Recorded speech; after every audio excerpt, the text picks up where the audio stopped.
something really big just happened in New York City politics. We're talking about a victory that's way more than just another election. A lot of people are calling it a real turning point. So what's the deal with Zohran Mamdani's win as mayor? Why is everyone saying it's so historic? Well, let's get into it. Okay, so this isn't just about, a new person sitting in the mayor's office. We're looking at a pretty fundamental shift here in one of the most powerful cities on the planet. It's sending this huge signal that maybe, just maybe, the old rules of politics, who gets power, how they get it, are actually starting to change. Maybe for good. And honestly, a huge piece of this whole story boils down to just one number: 34. Yep, that's how old Zohran Mamdani is. That makes him the youngest mayor New York has had in decades.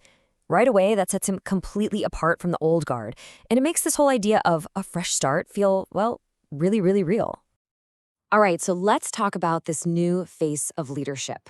And really, his age, that's just the tip of the iceberg. It's the barriers that he's completely shattering that make this win so historic. I mean, just look at this. It really spells it all out, right? It's not just that he's the youngest mayor in decades, he's also New York City's very first Muslim mayor, and its first South Asian mayor. Think about that. For a city that is famous for being this global melting pot, these are not just symbolic victories. This is a huge, monumental shift in who actually gets his seat at the table. It means the city's leadership is finally starting to look like the people it's supposed to represent. So the big question is, how did he do it? I mean, a historic profile is great, but it's not enough to win an election this big, right? The answer is that his victory was fueled by a really specific kind of campaign, one that just deeply connected with a whole new generation of voters because it focused on a completely different set of values. Okay, so his whole campaign really rested on these three main pillars. But here's the key. He wasn't just throwing around buzzwords. He was talking about real stuff. So when he said affordability, it wasn't some vague promise, It meant actual concrete plans for things like rent control. Climate justice wasn't just a slogan. It was about zeroing in on helping the low-income neighborhoods that get hit the worst by pollution.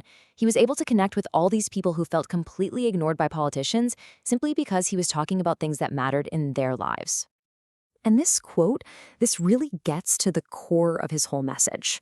See, it wasn't just about a laundry list of policies. Mamdani was promising something different, an administration that was actually rooted in compassion, integrity, and listening. It was about fundamentally changing how politics even works, flipping it from this top-down, we tell you what's happening model to a genuine conversation. Which, of course, brings us to the really big question. What does all of this actually mean? What does a win like this represent when you look past just this one election?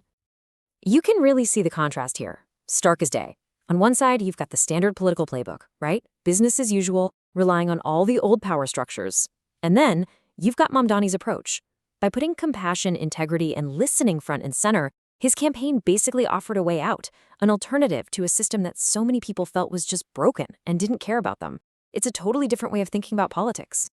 So at the end of the day, what's the biggest takeaway from all this? It's proof. That's what it is. This win is being seen as this powerful proof that yes, city politics can actually change, that new voices can break through, and that the way things have always been done doesn't have to be the way they'll always be.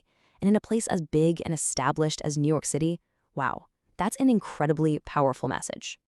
And so, all of this leaves us with one final big question to think about. When you look at how this race was won, by getting new voters excited with a message of real compassion and change, you have to wonder, was this just a one-time thing, a perfect storm with a unique candidate? Or is this actually a blueprint for a whole new way of doing city politics, not just in New York, but maybe everywhere?